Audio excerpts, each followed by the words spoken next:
Bonjour à tous, bienvenue sur l'émission Tout est politique, le carnet de bord de la bataille culturelle sur Radio Courtoisie.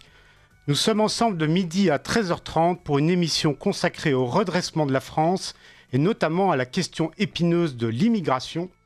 Chers auditeurs, vous pouvez participer à l'émission en écrivant au courriel courtoisie@rc.fr, courtoisie@rc.fr ou téléphoner au 01 46 51 00 85 01 46 51 00 85. Il est de ces hommes qui travaillent méticuleusement, patiemment, à humilier, déconstruire, anéantir notre mère patrie, la France. Je les appelle les partisans de l'anti-France. De qui parlons-nous ? Tant des européistes fadas arc-boutés à leur drapeau étoilé et à la doxa bruxelloise. Depuis plus de 30 ans, ils nous promettent la Lune, un avenir radieux grâce à l'acte unique, à Maastricht, au traité de Lisbonne, que sais-je. Résultat, une souveraineté française dissoute dans le machin européen à broyer les nations. Résultat, une croissance en berne. Résultat encore, des injonctions sociétales inacceptables et des mesures liberticides. De qui parlons-nous encore ? De l'extrême gauche s'appliquant à assimiler l'amour de la France à l'intégrisme catholique, aux chemises noires, au fascisme, bref, une litanie de sottises. Leurs manifs et autres collectifs de droits à ceci et de droits à cela arborent des drapeaux, certes, mais des drapeaux rouges, rouge sang, le sang des 100 millions de morts du communisme, le sang de la terreur et des purges. Ou encore ces excités et pétulants gauchistes brandent des drapeaux LGBT, palestiniens, de la jeune garde. Mais jamais, jamais, au grand jamais, vous n'y verrez un drapeau français. Les minorités font l'histoire, rappelons-le, tapis dans l'ombre, il est de ces hommes qui, modestement, valeureusement, consciencieusement, travaillent au redressement de la France. Invisibles, modestes, ils œuvrent, sans vanité, à reconstruire la patrie et à panser ses plaies. Certains s'engagent dans un mouvement patriote, d'autres œuvrent dans une association pour les chrétiens, d'autres encore s'informent, militent, se forgent, tâchent de convaincre leurs voisins, écoutent Radio Courtoisie.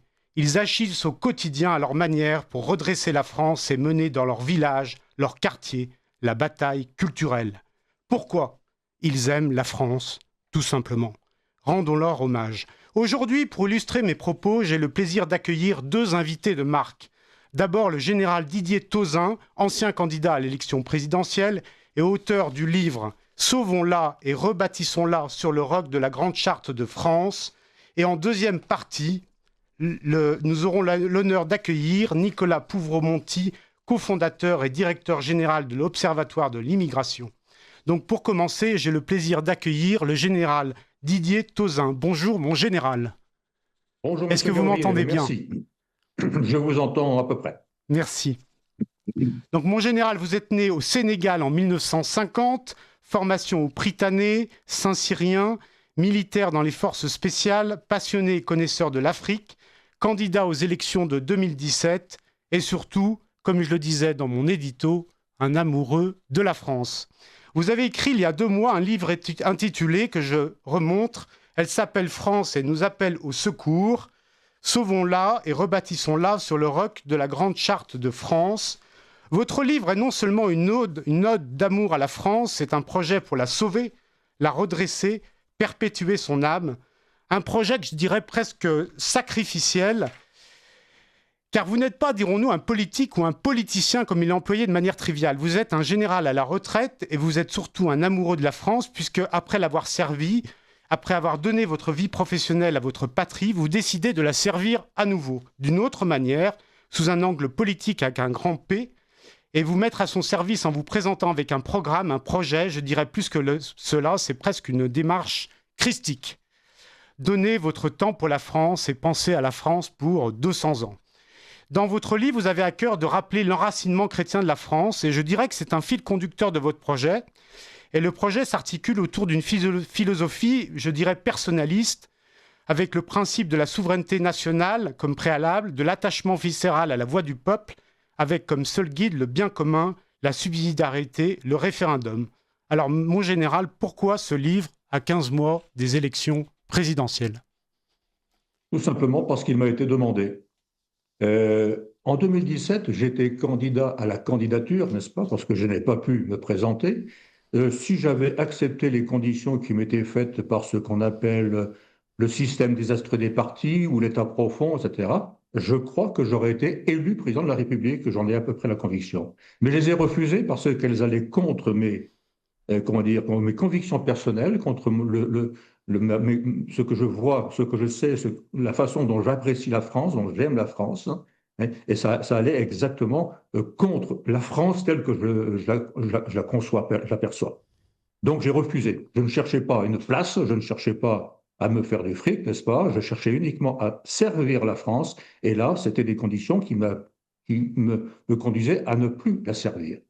Donc, je, à partir de là, si vous voulez, j'ai constaté que le système des astres des partis, comme disait De Gaulle, s'était réapproprié toute la République et que donc il était inutile de se relancer.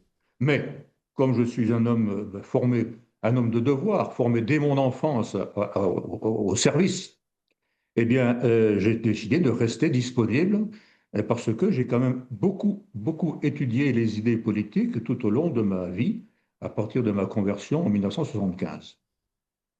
Et j'ai décidé de rester disponible et de fait, j'ai été appelé une bonne douzaine de fois depuis 2017 et j'ai bien sûr mis de côté aussitôt mon général, faites un coup d'État ou entrer dans une société secrète, etc. Refusé. Hein. Et puis donc, il y a 1 an et demi maintenant, il y a une équipe d'anciens de 2017 en particulier qui sont des gens très, très engagés, très forts, très, très droits, qui m'ont demandé si j'acceptais de éventuellement me relancer. C'est donc à leur demande que j'ai écrit ce livre. Hein, et je précise bien qu'il ne s'agit pas d'un programme politique au sens où on l'entend aujourd'hui, mais plutôt un projet pour sauver la baraque, si je peux m'exprimer ainsi, hein, parce qu'elle est en très grand danger maintenant. Hein. Donc, d'ailleurs, vous aurez remarqué dans ce livre que j'y mets des conditions. D'abord, je dis, oui, je suis prêt à y aller si je suis appelé. Hein. Donc, si vous voulez que j'y sois, débrouillez-vous, sans violence. Et ensuite, si vous m'appelez, voilà mes conditions. Et si vous ne respectez pas mes conditions, eh bien, je quitte immédiatement les fonctions parce que je ne vais pas m'engager à 75 ans pour faire du raccommodage, hein, et je m'engage pour travailler sur le fond. Voilà. Voilà d'où vient ce livre. Alors, je rebondis sur ce que vous avez dit sur la société secrète, puisque vous dites dans votre livre, je n'ai pas pu participer au premier tour de 2017 car j'ai refusé d'entrer dans une société secrète. Oui. Mais alors, qu'est-ce que vous entendez Oui. par là? Ah ben, vous savez très bien, tout le monde sait ce que ça veut dire. Bon, Les sociétés d'accord. secrètes. Bon, très C'est bien. pas la peine de Alors, faire de je ne vais dessin, pas n'est-ce plus pas? loin. Je vais pas plus loin. Alors, j'ai lu votre bouquin avec passion et intérêt, puisque je suis un amoureux de la France comme vous. Selon vous, pourquoi la France aujourd'hui est-elle si malade? Et je vais même aller plus loin. Est-ce que vous ne pensez pas qu'à chaque génération, ou toutes les 2 ou 3 générations, nous avons l'impression que la France est malade et que c'est, entre guillemets, exceptionnel? Est-ce que vous pensez qu'elle est vraiment plus malade que depuis 1500 ans? Oui, je crois que si on ne fait rien de radical maintenant, à vues humaines, je dis bien à vues humaines parce que nous ne sommes pas le bon Dieu, n'est-ce pas? Eh bien, si nous ne faisons rien de radical, à vues humaines, elle est morte dans quelque temps. Hein. Et les causes, si vous voulez, il y a 2 types de causes. Hein. D'abord, des causes récentes, sachant que 50 ans en histoire et en politique, c'est récent, 50 ans, c'est peu de choses. Hein. La France existe depuis maintenant 1500 ans et l'Iran depuis 3000 ans, etc. Hein. Donc, la cause récente, si vous voulez, c'est le retour de ce que De Gaulle appelait le système des astres des partis. Il avait d'ailleurs dit lui-même, juste avant de quitter l'Élysée, eh bien, si le système des astres des partis revient, la Ve République est morte. De fait, regardez, depuis 1789, nous avons eu 5 républiques, 2 empereurs, 2 rois et le maréchal Pétain. 10 régimes différents, ça n'arrête pas. Hein. Bon, bien, c'est pas pour ça, je prône pas forcément le roi, c'est pas ça le problème. Hein. Mais c'est-à-dire que nous sommes sur une pente descendante permanente depuis maintenant au moins 250 ans. Mais en fait, quand on regarde les causes profondes, Eh bien, c'est beaucoup plus ancien. C'est parce que depuis 1000 ans environ, peu à peu, vraiment peu à peu, nous avons abandonné les racines chrétiennes de notre civilisation, qu'on le veuille ou non. La civilisation européenne a des racines chrétiennes. Couper les racines d'un arbre, il crève. Couper les racines chrétiennes de la civilisation européenne, elle disparaît. Voilà pourquoi vous parlez de Nous avons 250 ans. Pardon, je vous interromps. Pardon? C'est pour ça que vous parlez de 250 ans, vous parlez de la Révolution. Oui, mais ça, la Révolution a été un point de bascule, si vous voulez, Mhm. parce que ça a commencé bien avant. Bien sûr. Hein, bon, pour les connaisseurs, ça commence avec Guillaume d'Occam, ça a Mhm. commencé, etc. Bien. Euh, C'était un point de bascule, la Révolution. Mais c'était bien plus ancien. Donc, peu à peu, nous avons abandonné les racines chrétiennes de notre civilisation, qui sont exceptionnelles. Ce sont les seuls à affirmer, par exemple, l'exceptionnelle dignité de toute personne humaine. Hein. Elle est fondée sur des quantités de principes, vous avez dit tout à l'heure la recherche du bien commun, la subsidiarité, etc. Pas tout à fait d'accord, qui découlent de deux principes fondamentaux. Deux principes fondamentaux. L'être humain, quel qu'il soit, homme, femme, enfant, vieillard, jaune, blanc, gris, peu importe, catholique, protestant, peu importe, tous les êtres humains ont une éminente dignité et une égale dignité, parce qu'ils ont tous été voulus par un créateur. Voilà, pour régner sur la création. Ça, c'est le premier principe. C'est énorme. Vous n'avez aucune idéologie à affirmer cela. Au contraire. Hein. Et le deuxième principe, c'est que du fait de la dignité de l'être humain, tout détenteur d'autorité, que ce soit le père de famille, le chef de l'État, le chef militaire, peu importe, tout détenteur d'autorité a pour vocation de servir, tout faire pour favoriser le développement de la dignité de cet être humain, pour favoriser son développement intégral, le servir, et non pas se servir. Et non pas se servir. Or, aujourd'hui, si vous voulez, on a radicalement inversé.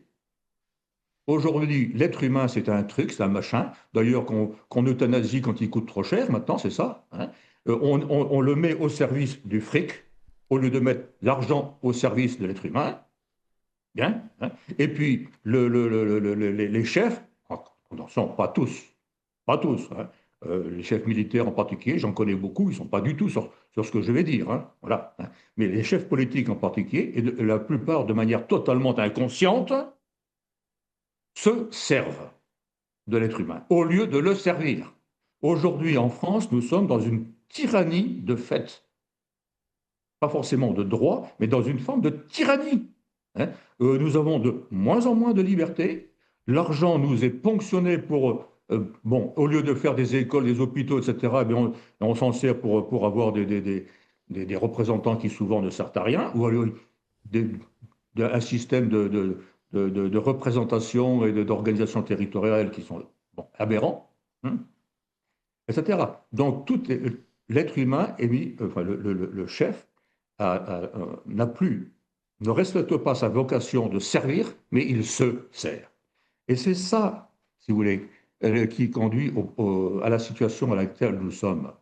Et si nous n'inversons pas radicalement, c'est-à-dire si nous ne revenons pas aux racines politiques chrétiennes, attendez, je dis bien les racines politiques chrétiennes, je n'ai pas dit qu'il faut envoyer tout le monde à la messe, il faut interdire les autres Oui, religions oui, que le vous ne défendez catholicisme. pas une Non, non, il théocratie. ne s'agit pas de ça, Hmm, il s'agit de racines politiques chrétiennes. hmm. Parce que quand vous regardez, par exemple, les idéologies, elles ont pour point commun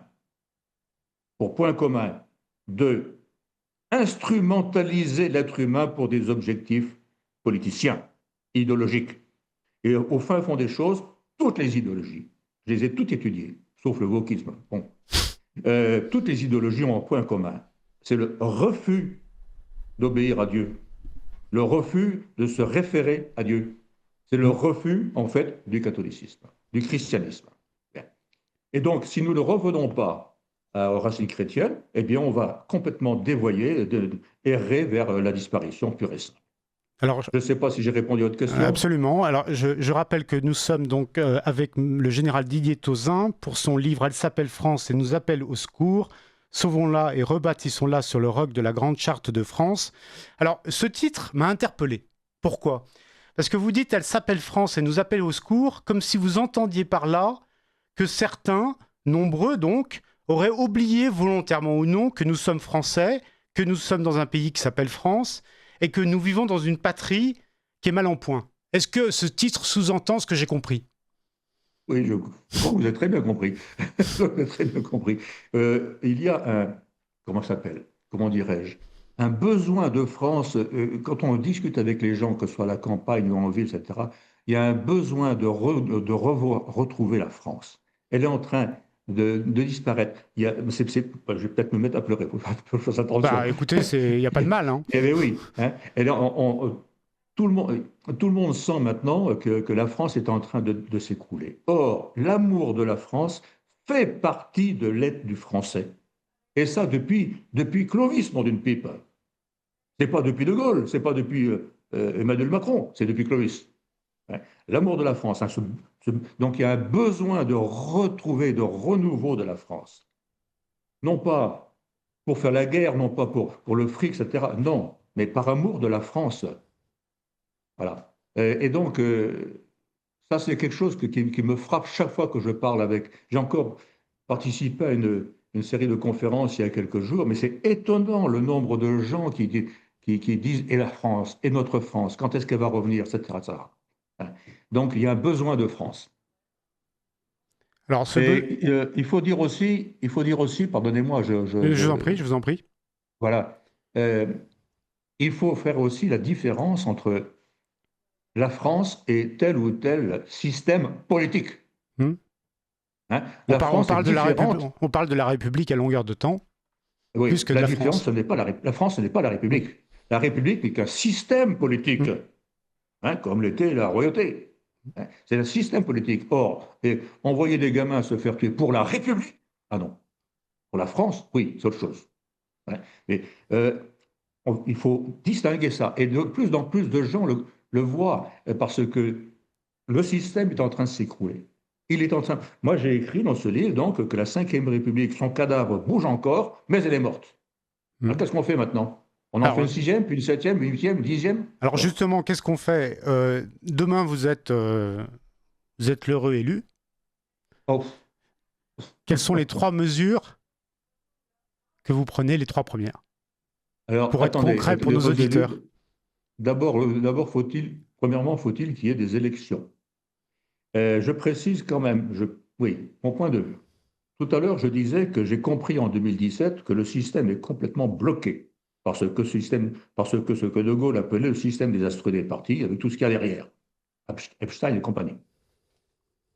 Donc, si en 2017 il y a des élections, ce qui n'est pas certain, eh bien, il est très, très, très, très probable que le système désastreux des partis continue de tenir la baraque.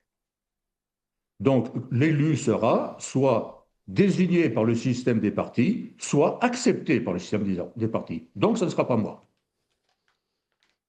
parce que je refuse d'entrer dans ce système-là, par amour de la France et pour servir de la France. En revanche, il est possible qu'il n'y ait pas d'élection l'an prochain, parce que la situation, tant intérieure au niveau national français, que la situation européenne ou la situation mondiale, me laisse penser qu'on va vers des moments de grande bascule. Quand, comment, je ne sais pas. Et je ne suis même pas certain que cela se produise. Hein. Mais nous sommes dans une période de grands changements de l'histoire. Voyez-vous, il y a déjà pas mal de temps, je n'ai jamais écrit, je crois, du moins. Je pense que l'Occident est en train de vivre depuis quelques années ce que le bloc soviétique, à commencer par l'URSS, la Russie, a vécu entre 88 et 95. Vous parlez d'une La, décomposition. pardon? Une décomposition. La décomposition du bloc soviétique. Et je crois vraiment, et la guerre d'Iran est un indice supplémentaire pour moi, je crois que Trump, en français moderne, il s'est planté. Il s'est trompé dans cette affaire-là.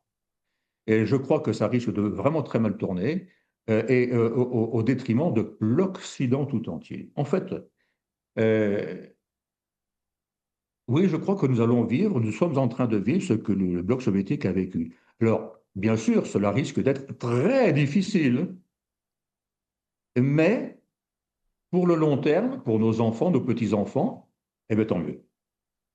Parce qu'on ne peut pas continuer éternellement dans un système où l'être humain n'est qu'un truc, n'est qu'un objet. Vous pensez Hein, qu'il où faut, il faut que on passe par le chaos pour qu'on ait une prise de conscience, c'est ce que vous voulez dire? alors, le chaos, au moins, au moins un problème. Le chaos, peut-être pas, enfin, j'espère pas le chaos, hein. Mais il faut que les choses changent énormément.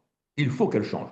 Alors, j'en appelle surtout pas à une guerre civile, un coup d'État. J'ai fait 30 opérations extérieures et j'ai vécu 4 guerres civiles sur le terrain. Merci, je n'en veux pas en France. Je ne ferai certainement pas ça. Hein. En revanche, on risque fort d'avoir des... et il y a beaucoup de gens, d'ailleurs, maintenant, j'en connais, et j'admire leur travail parce qu'ils cherchent toujours à faire cela avec beaucoup comment dire, de prudence, sans déclencher le chaos. Beaucoup de gens qui veulent changer le système, radicalement changer le système. Parce tout le monde comprend qu'on va dans le mur. On est en train de détruire la France. Mais est-ce que ce n'est pas la volonté de quelques-uns de détruire la France? Je pense que c'est la volonté de quelques-uns depuis très très longtemps. Voilà. D'ailleurs, je connais un peu le cardinal Sarah. Je ne sais pas si vous avez entendu parler, bien sûr, le Bien cardinal sûr, Sarah, bien sûr. le cardinal guinéen qui Mm, a quand même une belle réputation en France. mm. Je l'ai rencontré plusieurs fois. Et puis, un jour, au cours d'une journée entière passée ensemble, il me dit, d'abord, il me dit, écoutez, on vous doit tout. Pourquoi vous nous avez laissé tomber? Ça, vous savez, ça brasse. Un homme moi, je suis amoureux de l'Afrique noire, ça m'a beaucoup brassé. Hein. On vous doit tout. Bien. Mais il m'a dit aussi, surtout, alors c'est un langage de prêtre, attention, un langage de prêtre. La France a porté le message du Christ pendant 1500 ans, maintenant elle porte le message de Satan. Voilà. Ouais. Et ça, si vous voulez, bon, c'est un langage, encore une fois, c'est un langage de prêtre. Bien. Donc ça, si vous voulez, c'est très, très fort. C'est-à-dire qu'il faut qu'on change radicalement, sinon on va à l'abîme.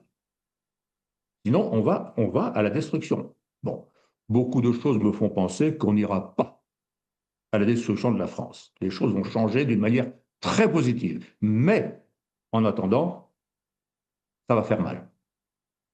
Euh, Pourquoi? Parce qu'il y a, si vous voulez, toutes les idéologies d'un côté, et de l'autre côté, les idéologies qui, elles, sont en train de s'effriter, si vous voulez. À partir de 1789, justement, elles étaient fondées depuis pas mal de temps, en suspens, hein, voilà, en attente. Hein. Eh bien, elles ont cru à partir de 1789, ça y est, on a gagné. Très bien. Et donc, à partir de là, on a créé le nationalisme, l'internationalisme, le communisme, le fascisme, etc., le wokisme, bon, etc. Hein, tous les idéologies. Arrive mai 68. Qu'est-ce que c'est mai 68? C'est le nihilisme. Le nihilisme. Bon. Donc, on n'offre plus comment dire, aucun absolu. L'être humain a besoin d'absolu, a besoin de grandeur. De Là, transcendance, avec mes... vous diriez. Comment? De transcendance. De transcendance, merci beaucoup. Hein. L'être humain a besoin de cela. Mais 68, on lui offre plus du tout cela. La consommation, consumérisme, etc. Bien. Donc, c'était la fin des idéologies. Bon, à la fin, complètement, bien sûr, mais enfin, elles étaient sur leur en train Bien. Et puis maintenant, qu'est-ce qu'on voit au niveau mondial, mais aussi au niveau national, français, irlandais, britannique, etc., etc. Un renouveau du christianisme de manière terrible. Pas terrible, magnifique pour le chrétien que je suis. Un renouveau du christianisme. Vous avez des pays, par exemple, l'Indonésie, qui est le pays musulman le plus nombreux au monde, qui se demande si, en 2035, dans 10 ans, ils ne seront pas majoritairement chrétiens. Vous avez un nombre d'adultes en France, en Angleterre, aux Pays-Bas, etc., etc., un nombre d'adultes chaque année qui demandent le baptême qui explose. Bien. Ça veut dire qu'il y a un renouveau du christianisme et donc un retour progressif, il y aura un retour progressif aux racines chrétiennes de la civilisation européenne et française en particulier. Mais les idéologues de l'autre côté, qui voient cela aussi, eh bien, ils ne vont pas rester sans rien faire. Ils ne vont pas rester comme ça. Hein. Ils savent déjà, ou ils pensent, ils estiment qu'ils sont en train de perdre la partie. Et donc, ils vont, à mon avis, réagir, avoir cette réaction que dans l'armée nous appelons le réflexe du fauve blessé, gravement blessé et acculé. Il sait qu'il va se faire tuer, donc il fonce pour faire un maximum de dégâts et essayer de s'en sortir. C'est ça qui risque de se passer maintenant. Donc, chaos, je ne sais pas, mais de très, très gros problèmes. Voilà. Ça, j'en suis intimement persuadé. Je reprends ma question précédente pour être très concret pour nos auditeurs. Les 3 premières mesures essentielles Oui, à pardon. prendre en arrivant au pouvoir. J'ai lu votre Alors, livre, si vous mais je voulez, préférerais que oui, vous le disiez vous-même. oui, vous avez raison, je suis allé un peu plus Non, mais loin. Pardon. je vous en prie, c'est pour être concret. Oui, oui, d'accord. Alors, si vous voulez, la première mesure, c'est il faut faire le maximum. Je ne dis pas que ça va marcher tout de suite, hein. Il faut faire le maximum pour éviter que la France n'entre dans cette guerre mondialisée. Je n'ai pas dit une guerre mondiale type 14-18 ou 39-45. Non, non. Voilà. N'entre dans cette guerre mondialisée que nous risquons, hein. Et je dis bien, j'y ai beaucoup travaillé, beaucoup travaillé. Cette guerre, encore une fois, elle n'est pas certaine. Le pire n'est certain que lorsqu'on y est. Et cette guerre, avec des armes nucléaires, bactériologiques, chimiques, etc., etc., etc., peut provoquer jusqu'à 6 milliards de morts sur 8. Donc 400 millions en Europe et 40 millions en France. Ce n'est pas une certitude, heureusement. Mais la première chose à faire, c'est de empêcher autant que possible que la France ne soit dans cette affaire-là. Ouais. Pour cela, il faut Sortir de quitter l'OTAN. l'OTAN, pardon, Sortir de l'OTAN. il faut d'abord quitter l'OTAN, qui est une machine de guerre qui ne se justifie plus, hein. Il faut se désolidariser de l'Europe pour toutes les mesures militaires anti-russes, etc., etc.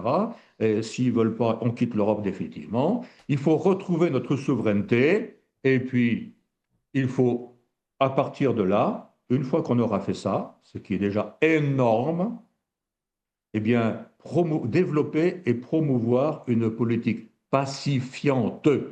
Je n'ai pas dit pacifiste, Alors une attendez, vous politique sortez de pacifique. l'OTAN, vous sortez aussi de l'euro, vous faites le Frexit.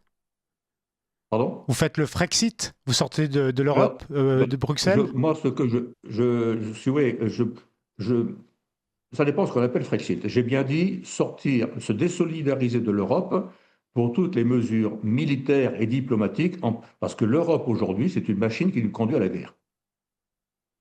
Alors Elle nous conduit à la pourtant, guerre. la promesse était l'inverse. C'était Oui, de la dire promesse qu'avec était l'Europe. l'inverse. La promesse était l'inverse. Mais vous savez, on s'est fait piéger. Je connais quelqu'un ouais, qui m'a dit récemment, mais si on continue comme ça, on va à la guerre. Au nom de l'Europe. Bon, hein. Donc, je n'ai pas dit sortir complètement de l'Europe. Je ne suis pas contre. Je préférerais, si vous voulez, ça c'est plutôt dans la deuxième mesure, hein, je préférerais plutôt qu'on transforme l'Europe. Aujourd'hui, on va avoir une fédération, c'est-à-dire les pays européens qui entreraient dans la fédération perdraient leur souveraineté. La seule souveraineté serait à Bruxelles, ou plutôt à Berlin. Bien, hein. Et la France n'aurait plus aucune souveraineté, ni la Belgique, ni l'Italie, etc. À cela, je préférerais une confédération. La confédération, c'est une association d'États souverains qui transmettent à un organisme, la confédération, si vous voulez, pardon, certaines prérogatives que seuls ils ne peuvent pas, par exemple l'immigration, hein, ou d'autres choses encore. Mais une confédération d'États souverains. Pour moi, la souveraineté, c'est quelque chose de très important.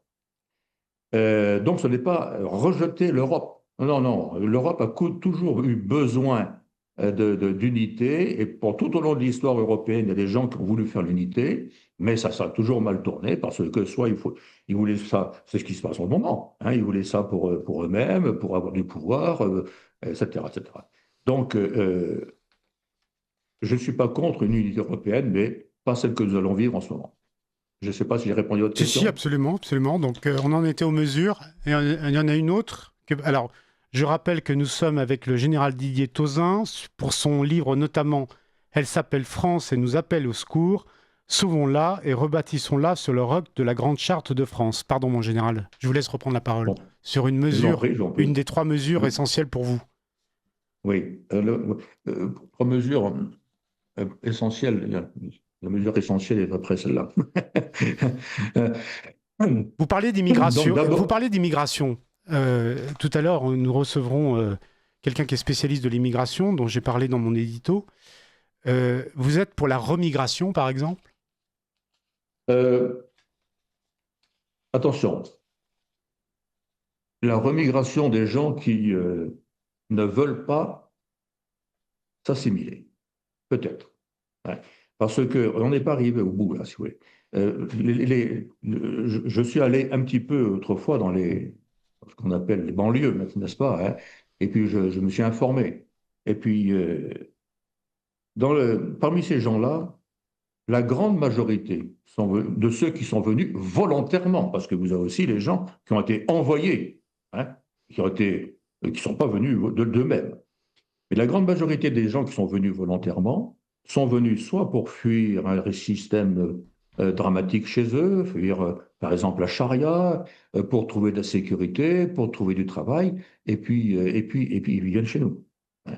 Et ils ne sont pas accueillis correctement.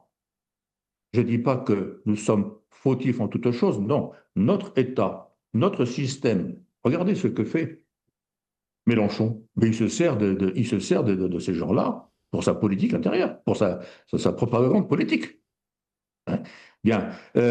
Donc il faut faire attention. Ensuite, ce sont des êtres humains qui ont la même dignité que nous. Ceux qui veulent s'assimiler, devenir français, mais pourquoi ne le resteraient-ils pas? Par contre, les fauteurs de troubles, ah, ça c'est autre chose. Hein.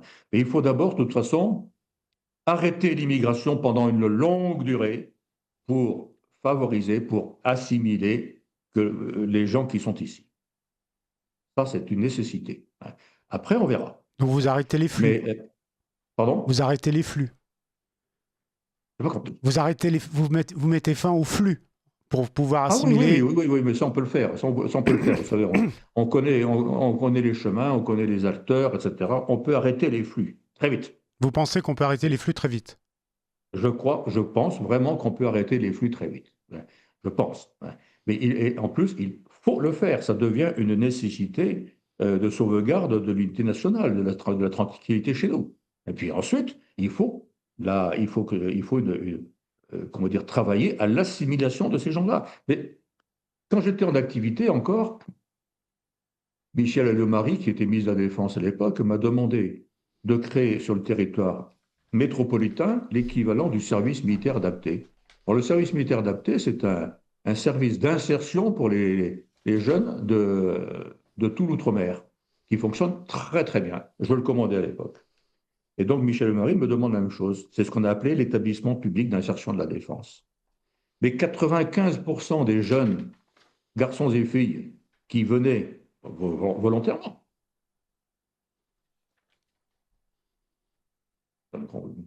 Je vous entends, je vous entends.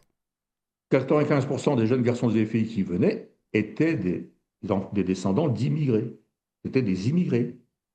Et j'ai une image que j'ai vécue. Il fallait avoir un niveau très très bas pour être admis. Eh bien, un jour, il y a deux gamines qui avaient un niveau trop élevé pour être restées chez nous.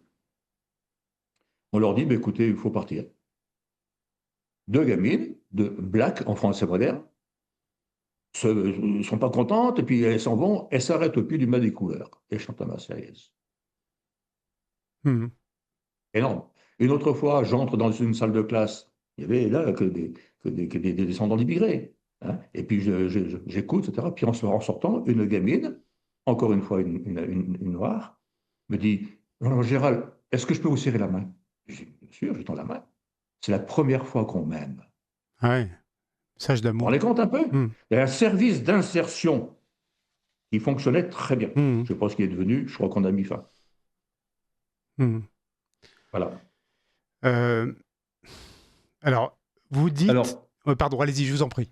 J'avais une question, Il me mais je vous reste laisse combien de temps, finir. là? Allez-y, Il reste allez-y, combien de il nous temps, là? reste encore une grosse dizaine de minutes. Une grosse dizaine de minutes. Bien. Alors, si vous voulez, il y a bien sûr les mesures initiales déterminantes, si possible, ne pas entrer dans la guerre, retrouver la souveraineté, ensuite refaire l'État, faire des économies, etc., arrêter l'immigration, etc. Bien, OK. Ce sont des mesures nécessaires. Relancer la natalité, refaire l'école, et il y a un chantier énorme. Et si on fait que ça, en gardant les mentalités d'aujourd'hui, eh bien, ça durera 15 ans, maximum, 20 ans peut-être. Bien.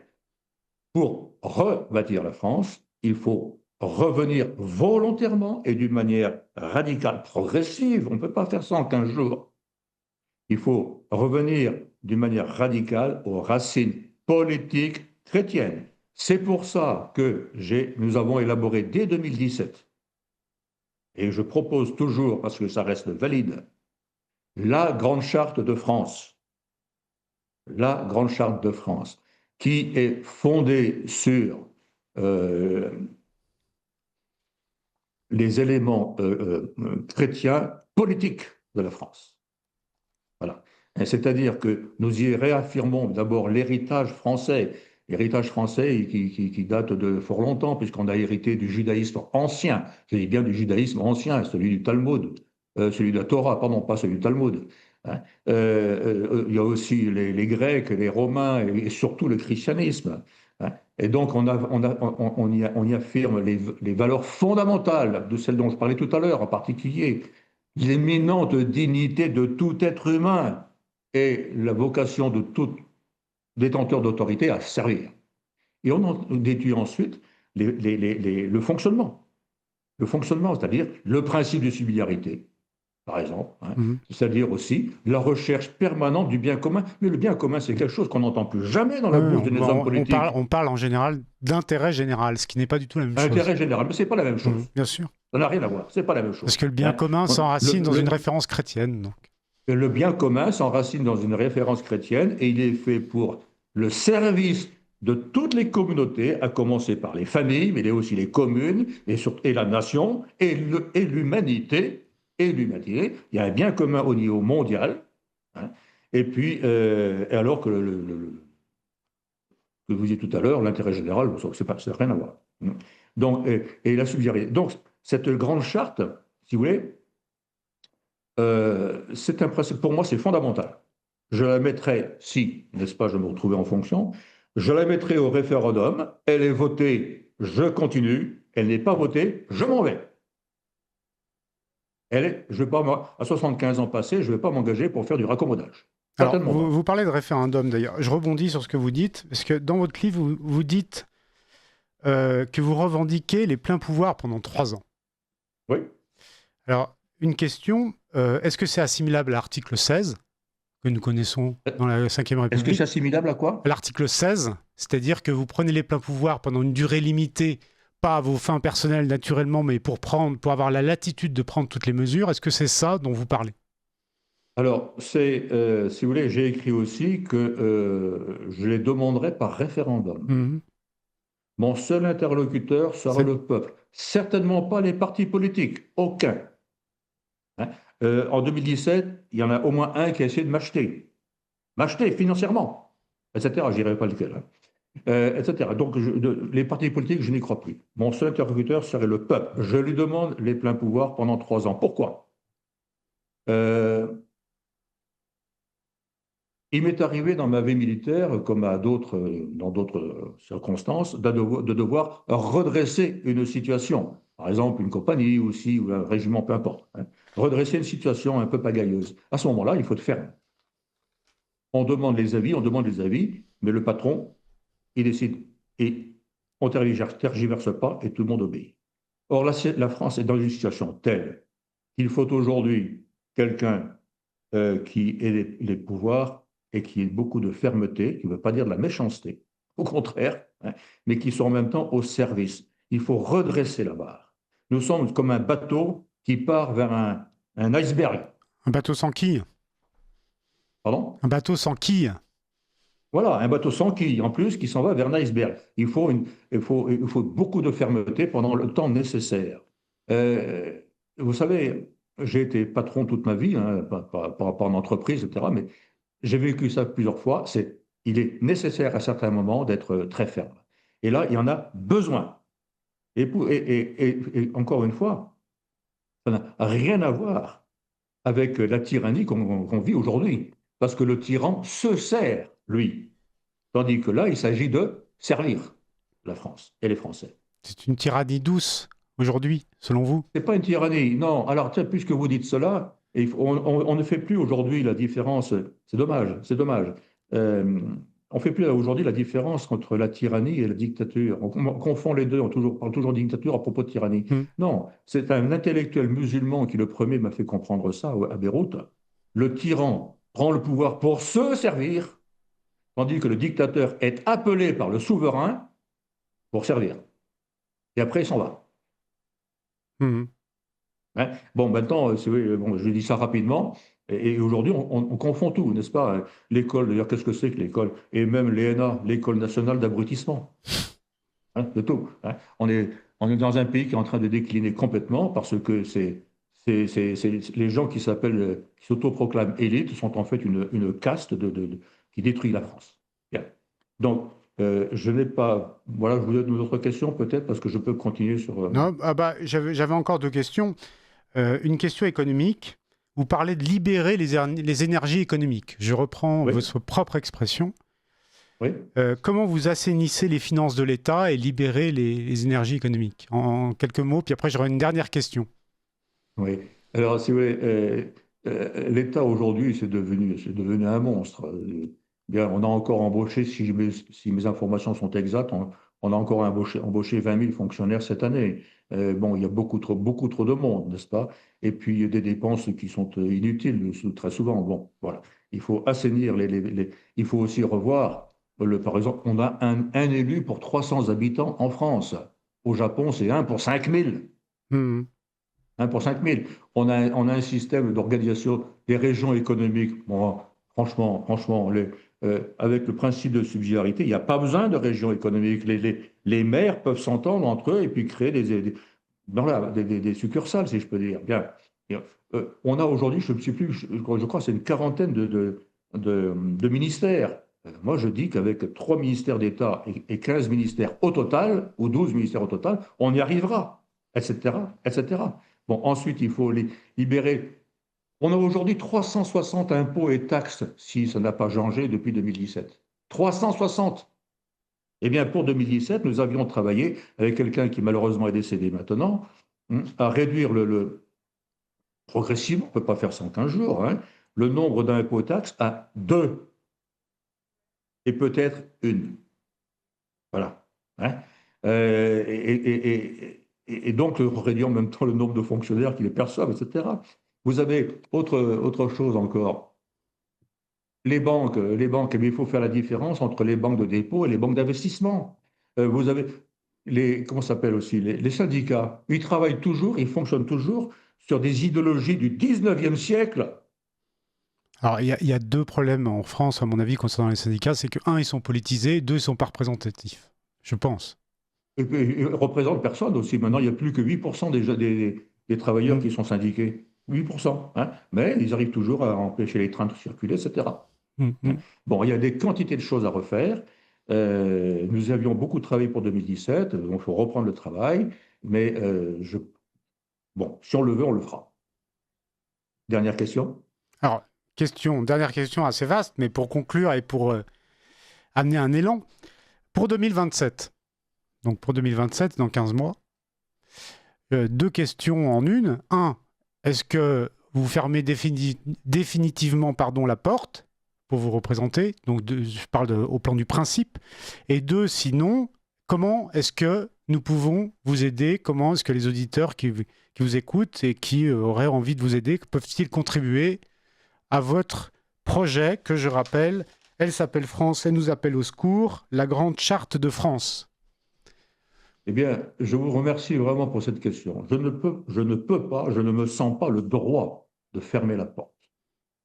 J'ai été formé depuis ma petite enfance à servir, d'accord? Et je continuerai tant que je pourrai.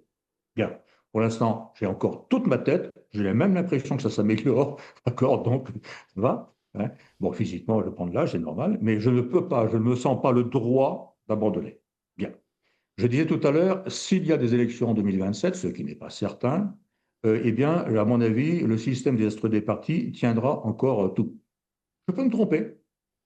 Bon, ceci étant, il y a aussi des gens, ce livre d'ailleurs, je l'ai dit tout à l'heure, et je l'ai écrit à la demande d'une équipe qui souhaiterait me réinvestir. Eh bien, eh Cette bien, équipe si existe vous le toujours, mon général? souhaitez, Pardon, comment? cette équipe existe toujours, mon général? Cette équipe, oui, non seulement elle existe toujours, mais elle se développe. Bon, ben, parfait. Elle se développe. Hein. Voilà, il y a de plus en plus de monde, et puis, ça, oui, ça se développe. Maintenant, je suis appelé à des conférences à droite et à gauche. Et puis, d'ailleurs, même des émissions radio, télé, voilà, radio courtoisie. Et puis, donc, je ne dis pas non pour y aller. Mais à ces équipes, je leur dis, eh bien, allez-y. Comment m'aider? Bon, bien sûr, me faire de la pub, acheter mon livre et le faire circuler, etc., etc., des conférences, etc. Mais vous avez aussi autre chose, qui, à mon avis, est fondamentale. Nous sommes en train de créer un collectif de la Grande Charte de France. La Grande Charte de France, pour moi, elle est fondamentale pour rebâtir la France. Voilà. On revient aux racines chrétiennes. Le président, elle est votée par référendum. Le président de la République en est le gardien, le responsable. Il y aurait un conseil de grande charte, etc. Et tout le monde, si elle est votée par référendum, tout le monde serait soumis à la Grande Charte de France, y compris Mélenchon. D'accord? Bien. Donc, nous créons un collectif de la Grande Charte de France. Et là, si ce collectif rassemble des centaines de milliers, voire des millions, je rêve un petit peu peut-être, d'accord, de gens, de partisans de la Grande Charte de France, eh bien, alors là, ça peut avoir un impact très important. Parce que il y a aussi quelque chose, un détail qui peut paraître comme un détail qui ne marche pas en France. Euh, En 2017, j'ai eu officiellement 84 parrainages. Mais j'ai su de l'intérieur du Conseil constitutionnel que j'en avais eu plus de 1000. Alors, Mais ils ont été. où sont passés les restants? Eh bien, le lendemain de l'apparition des parrainages, je téléphonais à plusieurs maires en leur disant, mais je ne comprends pas, vous m'aviez promis. Mais oui, eh bien, l'un, par exemple, était sur la liste de Poutou. Et la plupart étaient annulés. Bien, donc ça, si vous voulez, s'il y a beaucoup d'adhérents au collectif de la Grande Charte de France, ça peut faire une évolution. Le parrainage par des élus, c'est une bonne chose, mais le parrainage par le peuple, ah, ça, c'est autre chose. Alors, concrètement, Bon. un auditeur qui veut vous parrainer, qui veut vous aider, là, concrètement, cet après-midi, demain, il fait comment? Alors, pardonnez-moi, je ne sais pas si ça se lit, je ne crois pas, non. Non, non, Eh mais bien, vous quelle est la pouvez, marche à suivre pour vous soutenir ou pour s'informer ou pour aller plus loin? eh bien, vous avez une adresse Internet, Mhm,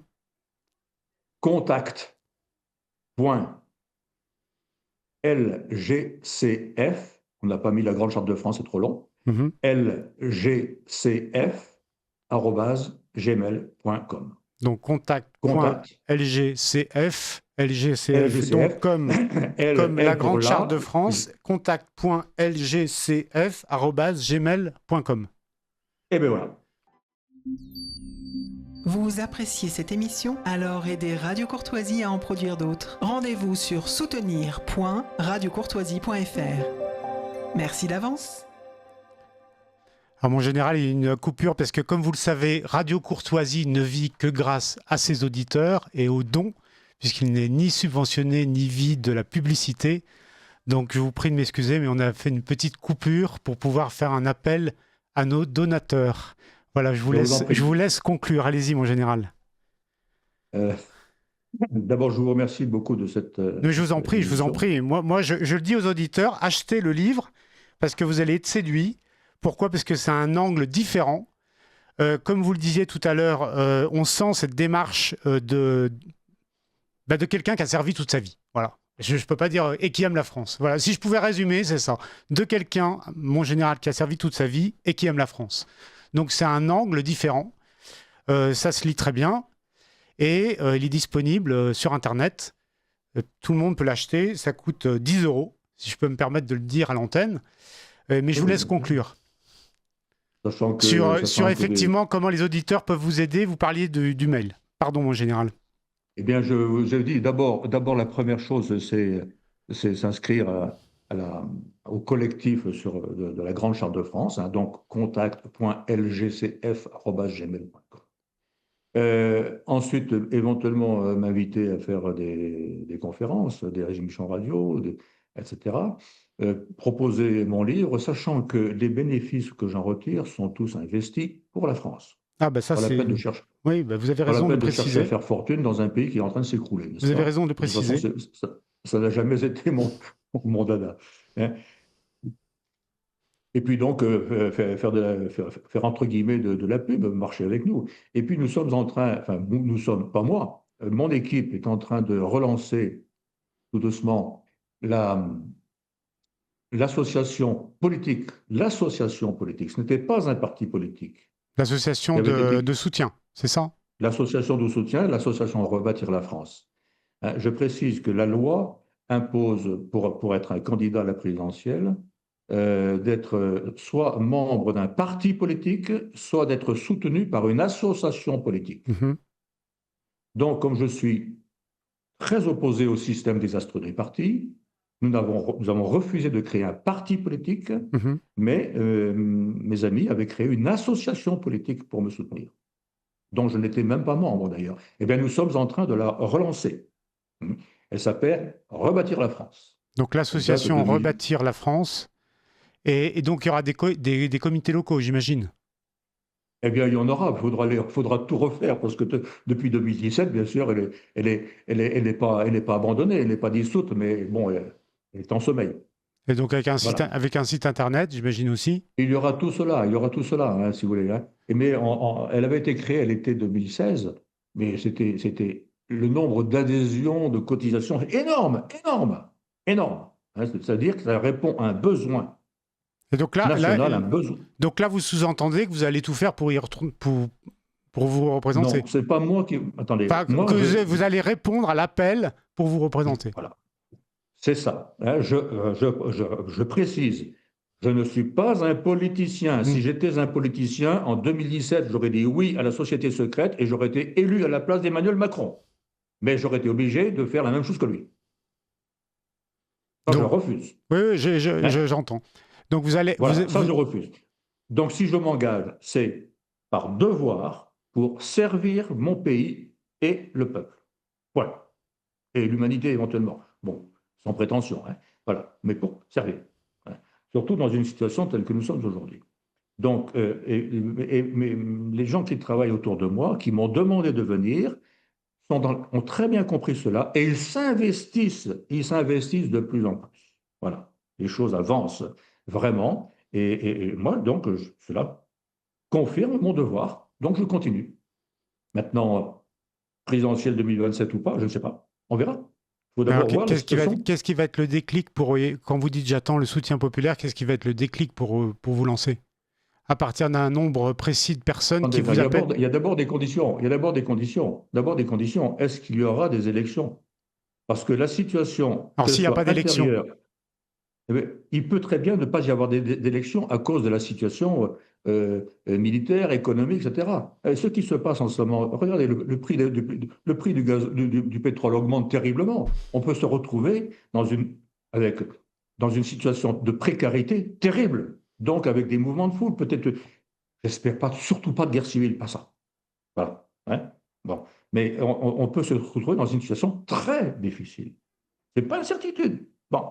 Mais s'il y a une élection, écoutez, moi, éventuellement, j'irai, mais on va beaucoup travailler sur les conditions pour y aller, parce que l'expérience de 2017 fait que dans la situation actuelle, ça sera difficile. Voilà. Mon général, je vous remercie infiniment. Nous avons passé près d'1 heure ensemble. Je vous remercie infiniment de votre présence. Je rappelle à tous nos auditeurs qui peuvent acheter le livre du général Didier Tauzin, Elle s'appelle France et nous appelle au secours. Sauvons-la et rebâtissons-la sur le roc de la Grande Charte de France. Et je vous retrouve juste après la musique avec notre invité suivant. Merci à tous. Merci mon général. Bonjour chers auditeurs, rebonjour. Dans l'esprit de notre invité précédent, j'ai donc le plaisir de recevoir Nicolas Pouvron-Monti, cofondateur et directeur général de l'Observatoire de l'immigration fondé en 2022. L'adresse du site, c'est toujours important le site, https://observatoire-immigration.fr observatoire-immigration.fr. Et comme je le disais tout à l'heure en début d'émission, vous pouvez vous poser vos questions à courtoisie@rc.fr ou téléphoner au 01 46 51 00 85. Alors Nicolas, c'est un de ces hommes qui œuvrent modestement depuis plusieurs années pour la France. L'Observatoire de l'immigration et de la démographie, c'est un think tank indépendant politiquement qui se donne pour objectif d'éclairer les Français et le débat public sur les questions migratoires et démographiques. Pour reprendre vos propres termes, l'OID souscrit à la nécessité de contrôler efficacement les flux migratoires ainsi que l'objectif d'une natalité dynamique. Alors, grâce à l'OID qu'il a créé, il alerte sans relâche les pouvoirs publics et les Français des enjeux de l'immigration, à savoir, donc j'ai listé un certain nombre de questions. Quelle est la nature de l'immigration aujourd'hui, en termes de nombre d'immigrés présents, en termes de flux? L'assimilation n'est-elle pas irréalisable au regard du nombre d'immigrés présents, sans compter les flux entrants qui ne tarissent pas? Quelles sont les conséquences économiques, culturelles en matière de délinquance qui se posent? Ne faut-il pas envisager la remigration, la question de moins en moins taboue? L'État français est-il conscient de la situation? Est-il incapable? Ou est-il couard ou complice? Et question fondamentale pour notre identité, le tabou à briser. Moi, je dirais que même que c'est la question. La France, Nicolas, sera-t-elle toujours la France demain? Le remplacement culturel est-il imminent? Alors, avant de vous laisser la parole, je vous tire mon chapeau pour ce think tank, Nicolas. Merci de votre présence. Écoutez, merci à vous Thomas pour votre invitation et pour vos mots qui me touchent évidemment beaucoup. Alors vous avez abordé, c'est normal, bien des questions en même temps parce que toutes sont liées entre elles en vérité. Je pense qu'il y a deux choses qui méritent d'être dites sur la situation de l'immigration en France qui vont à rebours des deux grandes techniques rhétoriques finalement qui sont souvent utilisées par ceux qui veulent, tamiser le caractère radicalement inédit et fort des réalités que nous vivons. Il y a d'une part une stratégie bien connue de relativisation sur le thème il n'y a pas plus d'immigration en France aujourd'hui qu'hier, la France a toujours été un pays d'immigration, etc. C'est factuellement faux. Il n'y a jamais eu autant d'immigration en France qu'aujourd'hui, quels que soient les indicateurs qu'on prend, on pourra y revenir, hein, les flux, les stocks, les titres de séjour, l'immigration clandestine, le recensement, etc. Et la deuxième technique, c'est souvent une forme de naturalisation du phénomène. C'est-à-dire qu'il y aurait de l'immigration comme il y a de la pluie ou du soleil, ce serait un phénomène quasiment physique que le pouvoir politique ne pourrait pas envisager ni de réguler et encore moins d'arrêter s'il souhaite l'arrêter. Ça fait partie de la vie, quoi. C'est ça fait partie de la vie. Or, il se trouve qu'on touche un tout petit peu à la raison d'être de l'État, c'est-à-dire à sa capacité à choisir qui entre et qui se maintient sur le territoire, à faire assurer le respect des lois, à garantir les conditions concrètes de la paix civile dans un pays sur le long terme. Et si l'État considère qu'il n'est plus en mesure de remplir sa mission sur ce sujet, il va de soi qu'il met en cause sa légitimité même.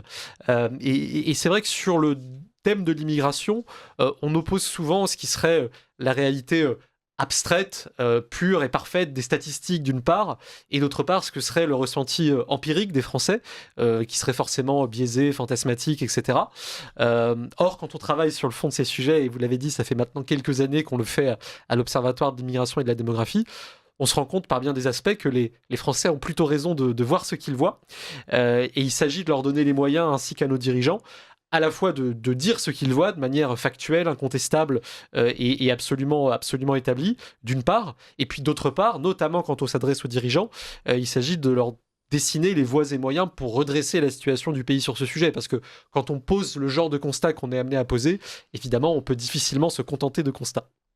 Merci Nicolas. Alors, j'ai lu vos notes sur Internet, sur le site. Et notamment, vous avez sorti deux notes, l'immigration subsaharienne et la note sur immigration et élections municipales. Alors, je vais vous poser une question sur la deuxième note qui m'a un petit peu surprise. Pourquoi? Alors d'abord, les élections municipales, c'est dans 10 jours, 15 jours, une semaine? Oui, c'est ça, une dizaine de jours. Alors, c'est intéressant parce que dans vos propos, vous parlez de l'État. Parce que, effectivement, l'immigration concerne l'État. Et vous faites une note sur immigration et élections municipales. Alors, est-ce qu'on doit en tirer la conclusion que les municipalités, malgré elles, absorbent l'immigration, je dis bien malgré elles, ou que, et je vous laisserai répondre même si j'ai une petite idée de la réponse, ou que les municipalités ont aussi leur part de levier pour décider de ce qu'elles veulent faire en matière d'immigration et d'assimilation. Écoutez, les deux choses sont vraies. C'est-à-dire que d'une part, il est clair que l'immigration est un sujet régalien, par définition, un sujet qui relève de l'État, de son autorité, et qui doit en relever. C'est la nature de notre discussion précédente. Et donc, les grandes tendances de l'immigration, elles se dessinent au niveau national, elles se dessinent avec notre politique, ou plutôt notre absence de politique migratoire. D'une part, ça c'est vrai. Mais d'autre part, les municipalités et plus largement les collectivités territoriales ont des marges de manœuvre qui ne sont pas gigantesques, mais qui existent pour travailler à se rendre un peu plus ou un peu moins attractives pour certains types d'immigration. On s'en rend compte notamment quand on retrace, et c'était également le cas dans cette étude sur l'immigration et les municipales, quand on retrace les dynamiques de l'immigration dans certains territoires en particulier. C'est-à-dire que si on prend les 15 dernières années, les villes dans lesquelles l'immigration a le plus augmenté sont globalement des villes du Grand Ouest, qui à la fois partaient de plus loin en termes de population immigrée, et qui ont connu un rattrapage très rapide avec des phénomènes parfois vraiment stupéfiants. Vous voyez, la part de population immigrée a doublé au Mans, à Brest, à Caen, dans des petites villes de Bretagne. La région de Rennes, où j'habite. Absolument, dans des petites villes de Bretagne, elle a pu être multipliée par 5, par 6, par 8. Il y a différentes raisons à ça. Certaines de ces raisons ouvrent des voies d'action en municipalité, d'autres un peu moins. Le premier facteur, clairement, c'est la politique du logement. Ça a beaucoup à voir avec la loi SRU. Les logements sociaux. Les logements sociaux, absolument, qui sont aujourd'hui devenus des logements dans lesquels les populations immigrées sont surreprésentées. On a environ 35% des immigrés en France. Statistique éloquente sur le site. Le lien entre immigration et logement social. Tout à fait. Mais je vous en prie, 35% des immigrés en France vivent en logement social. C'est 3 fois plus que les personnes sans ascendance migratoire. Beaucoup plus sur certaines immigrations. La moitié des immigrés algériens, quasiment 60% des immigrés maliens ou sénégalais. Et donc évidemment, le fait d'imposer la construction de logements sociaux dans des communes qu'on estime sous-dotées en la matière, c'est aussi un facteur de transformation démographique de la ville. Donc évidemment, il y a une contrainte législative, mais certaines villes choisissent d'aller au-delà du quota et d'autres, à l'inverse, essayent d'aller en dessous, quitte à payer des amendes. Donc ça, c'est des choix politiques. Le deuxième volet d'action, c'est ce qu'on pourrait appeler le continent des subventions aux associations favorables à l'immigration. Et de ce point de vue-là, il y a des choses qui sont très assumées. C'est-à-dire que des villes comme Rennes, Nantes ou Rouen font partie d'une association qui s'appelle l'ANVITA, l'Association nationale des villes et territoires accueillants, qui s'engage, c'est dans sa charte, en faveur d'un accueil inconditionnel de l'immigration. Et donc ça implique notamment de subventionner un tissu associatif assez dense pour servir de guichet d'accueil à des flux d'asile, des flux irréguliers, des flux de regroupement familial. Donc une politique municipale inverse peut choisir typiquement de couper dans ses subventions et de rompre avec cette logique d'accueil inconditionnel. Et puis enfin, il y a un troisième levier qui a vraiment trait aux moyens d'action des municipalités sur les décisions migratoires. Typiquement, quand vous êtes un étranger extra-européen et que vous avez un visa de court séjour pour la France, vous devez, dans la plupart des cas, demander une attestation d'accueil dans l'endroit où vous allez être hébergé. Typiquement, si vous allez visiter de la famille qui est déjà installée. Cette attestation d'accueil, elle doit être signée par les municipalités, qui peut choisir ou non de la signer, qui peut choisir de vérifier si les conditions de logement sont bien respectées, s'il n'y a pas déjà eu un détournement de cette procédure par cette famille pour un des titulaires de visa qui se serait ensuite maintenu sur le territoire. Donc ça fait aussi partie des leviers sur lesquels les municipalités peuvent agir. Elles sont parfois sollicitées sur les procédures de regroupement familial aussi. Évidemment, ça ne suffit pas à inverser ce qui pourrait être la politique globale de l'immigration, qui est plutôt marquée par une accélération migratoire très forte, mais ça peut viser en tout cas à essayer d'en limiter autant que possible les effets, si c'est ce qu'on souhaite, dans les villes dont on a la charge. Donc de manière concrète, quand les auditeurs vont choisir leur candidat pour voter dans 10 jours, une semaine, une question, c'est le logement social, si je comprends bien. Oui, une question très concrète, c'est le logement social. Très, très clairement. Et d'ailleurs, si vos auditeurs souhaitent pouvoir interroger directement leur candidat sur leur ville en particulier, allez-y, c'est intéressant. Nous avons mis en ligne sur le site de l'Observatoire de l'immigration et de la démographie, observatoire-immigration.fr, la première carte qui permet de visualiser directement les données locales d'immigration. C'est-à-dire dans l'ensemble des communes, dans l'ensemble des quartiers de France, là où vous habitez, vous aurez accès aux dernières données disponibles du recensement sur la part des immigrés dans la population et son évolution depuis les années 2000, la part des immigrés qui vivent en logement social et la part des logements sociaux occupés par des immigrés, la part des immigrés sans emploi, ce qui est un vrai sujet, l'intégration sur le marché du travail de l'immigration en France plus que chez nos voisins. Vous pourrez voir quelle est la réalité dans votre territoire et on se rend rend compte, quand on utilise cet outil, que dans certains territoires, l'accélération de l'immigration a produit des effets de saturation en termes sociaux et budgétaires qui sont très marquants. Pour n'en prendre qu'un exemple, qui est celui de Limoges. Vous voyez, Limoges, capitale du Limousin, qui n'est pas l'une des grandes régions d'accueil de l'immigration historiquement, absolument, au centre de ce que les géographes appellent la diagonale du vide. Eh bien, à Limoges, depuis 2006, la population immigrée a augmenté de 50%. On a quasiment 50% des immigrés qui sont sans emploi. Si on prend tous les immigrés de plus de 15 ans, qu'on enlève les retraités et les étudiants, parmi ceux qui restent, 50% sont sans emploi. Et on a quasiment 50% des immigrés qui vivent en logement social. Donc on se rend compte de l'effet local que peut avoir l'accélération des flux, qui est un phénomène qui est engagé depuis maintenant 2 décennies. Alors Nicolas, juste une parenthèse sémantique. Quelle est la définition du mot immigré ? Puisqu'on prononce, mais c'est intéressant quand même de se rappeler de ça. Vous avez raison, il y a souvent des confusions qui sont très compréhensibles sur ce thème. Au sens de la statistique publique française, de l'INSEE, un immigré, c'est une personne qui est née étrangère à l'étranger. Par exemple, quelqu'un qui est né algérien en Algérie, ou même qui serait né marocain en Algérie, et qui serait ensuite venu s'installer sur le territoire national. Donc né étranger à l'étranger, résident en France. Sachant qu'une part de ces immigrés ont depuis été naturalisés. C'est-à-dire qu'ils restent immigrés au sens de la statistique publique. En revanche, ce ne sont plus des étrangers. Un étranger, c'est quelqu'un qui vit sur le territoire français sans en avoir la nationalité, en ayant la nationalité d'un autre État et pas la nationalité française. Et donc cette population immigrée, aujourd'hui au sens strict, elle représente en France un peu moins de 8 millions de personnes, 7,7 millions de personnes. C'est un nombre historique. Globalement, la population immigrée a augmenté de 75% depuis l'an 2000. Elle augmente, et ce qui est notamment frappant, c'est qu'elle augmente de manière de plus en plus rapide. C'est-à-dire que sur les dernières données qu'on ait, recensement 2024, la population immigrée a augmenté de 434 000 personnes cette année-là. C'est autant que sur les 3 années précédentes cumulées. C'est 4 fois la moyenne d'augmentation annuelle des années 2000. C'est 25 fois la moyenne des années 90. Donc on voit qu'on a vraiment une dynamique d'emballement très forte. Et si on ajoute à cette population immigrée une autre catégorie avec laquelle on la confond parfois, qui est celle des descendants d'immigrés. Un descendant d'immigrés, c'est quelqu'un qui est né en France d'un ou deux parents immigrés. Alors là, vous l'appelez... La sémantique dit quoi là-dessus ? Descendant d'immigrés. Descendant d'immigrés. Donc c'est pas immigré, c'est descendant d'immigrés. Absolument. Descendant d'immigrés de 2e génération en l'occurrence, ce qui représente environ 8 millions de personnes en France. Et donc si on additionne la première et la 2e génération... Il y a 15. Alors on peut estimer qu'on a en France environ 15 millions de personnes qui sont effectivement d'origine immigrée sur 2 générations, ce qui fait 23% de la population. Très bien. Alors, vous parliez tout à l'heure de l'État. Les flux. Les flux. Parce qu'on parle du mot stock, qui n'est pas très beau d'ailleurs, je trouve. Oui, c'est un peu mathématique. C'est pas très beau. On parle du mot stock et du mot flux. Tous les gouvernements disent qu'ils vont soit faire cesser les flux, soit considérablement les affaiblir, et ça continue. Est-ce que pour vous, c'est de l'hypocrisie ?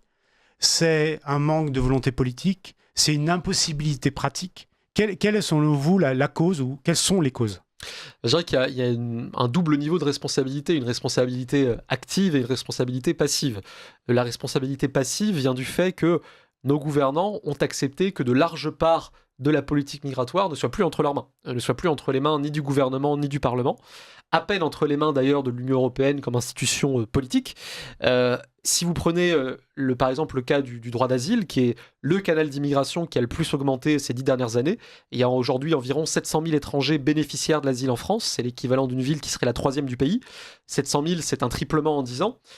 Et rien que l'an dernier, le nombre de nouveaux titres de séjour accordé pour droit d'asile a augmenté de quasiment 70%, eh bien c'est un droit sur lequel le politique n'a aujourd'hui aucune prise. C'est régi en haut par des grands traités surplombants, la Convention de Genève de 51 notamment, en aval par des juges qui interprètent ces traités, la Cour nationale du droit d'asile par exemple, et il n'y a aucune forme d'intervention politique en la matière. Mais évidemment c'est une responsabilité passive parce qu'un gouvernement pourrait aussi décider de sortir de ce régime de l'asile. Donc il y a ce premier volet-là, on pourrait dire la même chose sur l'immigration familiale qui est protégée à tous les niveaux, et il y a un deuxième volet qui relève d'une responsabilité active dans les flux. Et l'archétype de ça, c'est vraiment l'immigration étudiante. L'immigration étudiante, c'est un champ d'immigration sur lequel il y a assez peu de contraintes constitutionnelles ou européennes ou liées au traité. C'est une porte d'entrée. C'est une porte d'entrée, absolument. Depuis 2019, le gouvernement a fixé une stratégie qui s'appelle Bienvenue en France, qui consiste à avoir absolument à tout prix 500 000 étudiants étrangers en France en 2027. Et donc ça implique que le nombre de nouveaux titres de séjour étudiants qu'on accorde chaque année a augmenté de 70% en 10 ans. C'est maintenant le premier motif d'octroi des nouveaux titres de séjour. Sauf que très peu de sélection académique. Les 2 tiers des étudiants étrangers ne valident pas leur licence en 3 ans. Très fort niveau de dépendance sociale. Plus d'un tiers des places dans les résidences Crous sont occupées par des étudiants étrangers. La moitié des aides d'urgence sociale des Crous vont aux étudiants étrangers. Et puis, troisième sujet, évidemment, le détournement de ce canal à simple fin d'installation migratoire. Là, ça dépend beaucoup des nationalités. Mais si on prend le cas des Algériens, par exemple, vous prenez tous les Algériens entrés en France une année donnée avec un motif étudiant, vous les retrouvez 8 ans plus tard. 8 ans plus tard, 61% ont toujours un titre de séjour valide en France, dont les 2 tiers pour motif familial. Donc clairement, le titre étudiant était un moyen de mettre le pied sur le sol français en situation régulière. Et donc c'est la conjonction de ces 2 types de responsabilités, actives et passives, qui fait que quand on parle des flux, on parle effectivement de records. L'an dernier, 384 000 nouveaux titres de séjour. C'est 3 fois le nombre qu'on accordait en 1997 sous le gouvernement de la gauche plurielle. Et c'est évidemment une tension démocratique très forte parce qu'il n'y a jamais eu autant d'immigration en France qu'aujourd'hui. Mais l'opinion publique n'a jamais été aussi opposée à l'immigration dans son ampleur et ses natures contemporaines. Alors vous dites l'opinion publique n'a jamais été aussi opposée. Quels sont les chiffres à ce titre-là ? Alors je dirais qu'on a environ... une enquête par mois ou une enquête tous les 2 mois des instituts de sondage sur ce sujet, on se rend compte que quand on pose la question « y a-t-il aujourd'hui trop d'immigration en France ?», quelle que soit la formulation autour de laquelle on tourne, on a toujours entre 2 tiers et les 3 quarts des sondés qui répondent oui. Et ce qui est très notable, c'est que c'est un constat qui est beaucoup plus transpartisan, absolument, aux différents électorats que ce qu'on envisage souvent. Ça fait les filles, non ? Même pas. C'est-à-dire que, vous voyez, vous avez évidemment 95% des électeurs du Rassemblement national qui partagent ce constat, 80% des électeurs les Républicains, mais aussi 2 tiers des électeurs macronistes, mais aussi la moitié des électeurs socialistes, mais aussi entre 1/4 et 1/3 des électeurs LFI. Et donc, il y a une forme de disjonction entre, d'une part, le caractère toujours très clivant du sujet dans le débat parlementaire ou dans le commentaire médiatique, et d'autre part, ce qui s'apparente de plus en plus à un consensus dans l'opinion, parce qu'il y a finalement peu de sujets de politique publique sur lesquels on a 2 tiers aux 3 quarts des Français qui partagent des constats. Et cette tension entre, d'une part, l'opposition de plus en plus majoritaire de l'opinion à ces niveaux d'immigration et d'autre part les records qui s'accumulent d'année en année ne pourra pas durer éternellement. Il se trouve qu'en France, quand on a des grandes conversations nationales à avoir, on les a généralement au moment de l'élection présidentielle et on peut espérer que l'immigration soit l'un des principaux sujets, si ce n'est le sujet principal de la campagne à venir. Elle aurait pu l'être en 2022, mais dernier feu du Covid, premier feu de la guerre en Ukraine. Elle aurait pu l'être en 2017, mais affaire Fillon. Il s'agit de ne pas manquer l'opportunité d'avoir enfin la conversation civique qui s'impose. Merci Nicolas. Je rappelle à nos auditeurs que nous sommes avec Nicolas Pouvremonti, directeur et cofondateur de l'Observatoire pour l'immigration, de l'immigration, avec le site que je rappelle.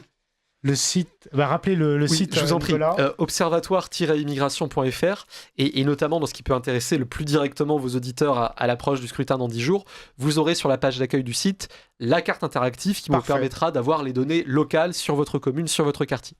Parfait. Alors, j'avais une autre question concernant l'élection municipale avant d'aborder l'autre note qui est très intéressante sur l'immigration subsaharienne. Alors, vous dites dans votre note, si j'ai bien repris l'expression, l'immigration attire l'immigration. Je ne me trompe pas, oui. J'ai lu ça. Qu'est-ce que vous entendez par là ? Écoutez, ça a à voir avec ce qu'on appelle les phénomènes de diaspora. C'est-à-dire quand une population immigrée nombreuse est déjà présente dans un territoire donné, elle a vocation à servir en quelque sorte de terrain d'accueil pour des immigrés de la même origine, à la fois par des liens très directs, des liens familiaux notamment. On sait que sur une période de 15 ans, 2005-2020, la France a accueilli l'immigration la plus largement pour motif familial de toute l'Europe de l'Ouest. Donc il y a ce mécanisme-là. Au-delà des liens familiaux, il y a aussi les réseaux de solidarité, les réseaux d'emploi, par exemple, qui peuvent être liés à des communautés immigrées en particulier, les réseaux d'échange avec le pays d'origine aussi. Et donc c'est ce qui fait notamment, et ça fera sans doute la transition avec le sujet sur les subsahariens, que la France est structurellement, par exemple, le pays qui accueille l'immigration la plus africaine d'Europe, 3 fois la moyenne de l'Union européenne pour ce qui est de la part des natifs d'Afrique dans la population immigrée. Et le fait qu'on ait déjà cette surreprésentation-là, c'est aussi un facteur d'accélération des nouveaux flux en provenance notamment d'Afrique subsaharienne, parce qu'il y a ces effets de diaspora et que, effectivement, l'immigration attire l'immigration. Alors, justement, pour rebondir sur l'immigration subsaharienne, Et je vais coupler ma question avec celle d'un auditeur qui demande pourquoi on ne supprime pas la double nationalité, le regroupement familial, déjà dans un premier temps, pour tarir les flux. Et donc, ma question première sur l'immigration subsaharienne, pourquoi parler d'immigration subsaharienne j'imagine qu'il y a un contexte. Oui, bien sûr. Il nous a semblé qu'on avait beaucoup parlé d'un certain nombre de pays d'origine dans le débat migratoire ces derniers mois, notamment de l'Algérie, et absolument à juste titre, à titre absolument légitime, mais qu'on parlait finalement assez peu de cette immigration-là, donc en provenance d'Afrique subsaharienne, de l'Afrique qui n'est pas le Maghreb, pour le dire globalement. Pardon, je vous coupe Nicolas, définissez ce que c'est que subsaharien, s'il vous plaît. Bien sûr. Alors, dans le contexte de notre étude, c'est tout le continent africain, à l'exception du Maghreb. L'exception du Maghreb qui est évidemment très présente historiquement dans la nature de l'immigration en France depuis les années 60 ou 70. Évidemment, ça implique que dans les chiffres dont on parle, il puisse y avoir quelques Égyptiens ou quelques Libyens qui ne sont pas exactement subsahariens au sens géographique, mais c'est extrêmement marginal dans la nature de l'immigration dont on parle. Donc en fait, on parle de l'Afrique hors Maghreb, parce que c'est ce qu'on a parfois appelé historiquement l'Afrique noire. Ça nous semblait vraiment important d'en parler parce que cette immigration en provenance d'Afrique subsaharienne, c'est vraiment l'un des principaux moteurs de l'accélération de l'immigration depuis 20 ans. C'est-à-dire que depuis 2006, la population immigrée originaire d'Afrique subsaharienne en France a augmenté de 150%. C'est 3 fois plus que la moyenne de la population immigrée, qui n'a augmenté que de 50%. Et c'est aussi l'immigration qui va poser le plus de questions politiques à l'avenir, parce qu'il y a un double déséquilibre avec l'Afrique subsaharienne.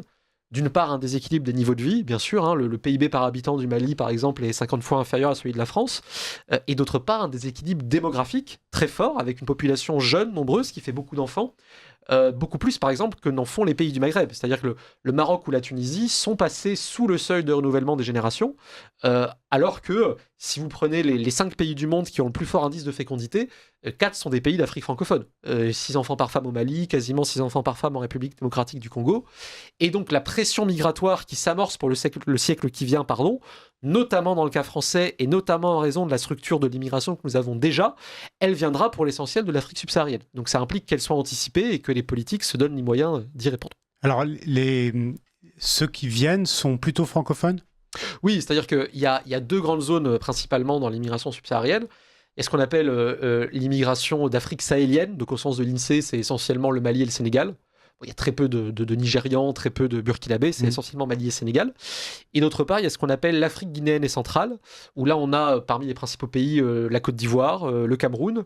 Donc francophone. Francophone, absolument. La République démocratique du Congo, qu'on retrouve d'ailleurs de plus en plus parmi les demandeurs d'asile en France pour différentes raisons.